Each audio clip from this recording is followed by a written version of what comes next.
Un jour, j'étais avec Houphouët-Boigny. On était à table. Celui qui est aujourd'hui chef de l'État voulait peut-être m'humilier devant les Blancs, les ministres. Il se lève, il dit, mais, monsieur, vous êtes pasteur? Je le regarde. Il dit, mais, vous êtes africain? Je le regarde. Il dit, mais vous nous faites honte. Si vous êtes pasteur africain, vous nous faites honte. Vous allez chercher les dieux des Blancs. Et vous nous amenez ici en Afrique. Et vous nous dites d'abandonner nos dieux. Ici en Afrique, adhérez à votre Dieu des Blancs. Dites-moi, pasteur, Jésus là est-il un noir? Jésus n'est-il pas un blanc? Mon cher ami, Houphouët-Boigny le regarde, me regarde. Tous les Blancs qui étaient là me regardent. Les ministres qui étaient là me regardent. En 90, j'étais encore tout jeune. Mais mon ami, jeune, ça ne veut rien dire. Celui qui est en moi est vieux.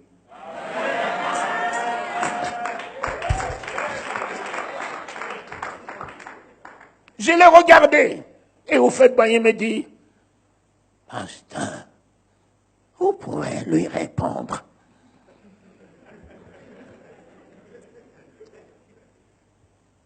Alors, j'ai dit, Monsieur le Président, permettez-moi de lui répondre par des questions. Oh oui, allez-y, pasteur. Excellence, pouvez-vous me donner la couleur de la parole qui sort de la bouche d'un noir, de la bouche d'un blanc, de la bouche d'un jaune, de la bouche d'un marron? Donnez-moi la couleur de la parole.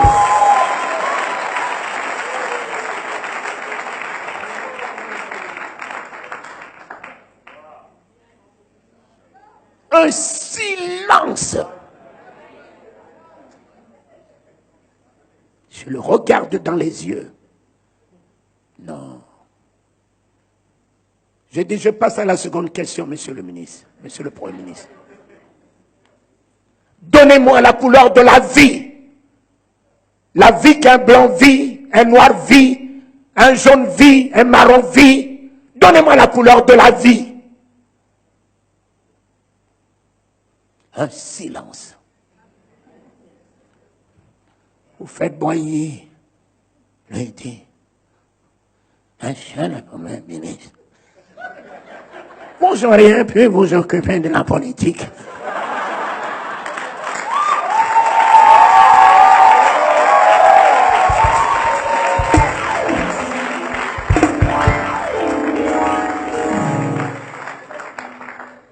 Regardez, vous n'avez même pas répondu à une question.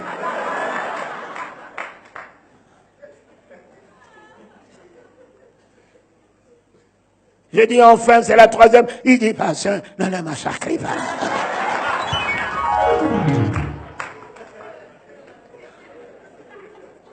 Ne le massacrez pas. J'ai dit, monsieur le Premier ministre, donnez-moi la couleur de la vérité. La vérité qui sort de la bouche d'un noir, d'un blanc, d'un vert. Le jour, vous aurez la vérité dans votre bouche. Vous arrêterez avec la démagogie que vous faites en trompant le peuple. On ne peut pas tromper indéfiniment le peuple de Dieu. Il en sera affranchi un jour. Par contre, je vous dis, Jésus-Christ de Nazareth, le Fils du Dieu vivant, le mourant du calvaire, le ressuscité des morts, et celui qui revient, il est la parole de la bouche de Dieu qui a établi les cieux et la terre. C'est en elle que s'est exprimée la volonté de Dieu de vous donner l'image de Dieu. Jésus-Christ est la vie. Le jour où vous l'aurez dans votre vie, vous passerez de la mort à la vie éternelle. Enfin, Jésus est la vérité. Il vous affranchira de tous vos mensonges.